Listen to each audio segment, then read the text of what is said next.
అందరికీ నమస్కారం. నేను ఈరోజు సంక్రాంతి గురించి చెప్తున్నాను. ఆంధ్రులు చేసే పండగల్లో సంక్రాంతి పెద్ద పండుగ. ఎందుకంటే రైతులకు పంట చేతికొచ్చిన తర్వాత ఆ పంటని తెచ్చి ఆ పంటని వచ్చిన ఆనందంలో చేసుకునే పండగ సంక్రాంతి. సంక్రాంతి 3 రోజులు జరుపుకుంటాం. అందుకని జరుపుకుంటారు. సంక్రాంతి పండగ మొదటి రోజు భోగి.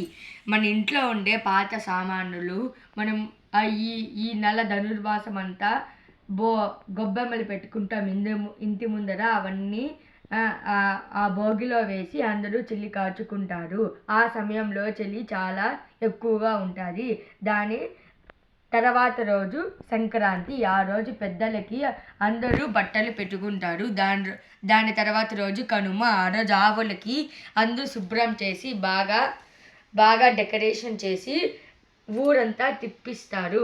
ఈ సంక్రాంతి మనకి ఎంతో చాలా ఇష్టం. సంక్రాంతి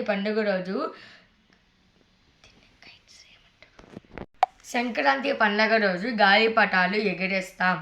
అది మనకి చాలా ఇష్టం.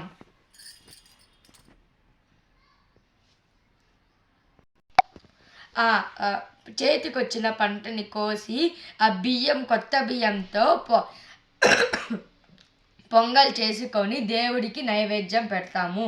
ఇదే సంక్రాంతి ఒక విశిష్టత. మనం గుడికి వచ్చి దేవుడిని మొక్కుంటాం. ధన్యవాదాలు.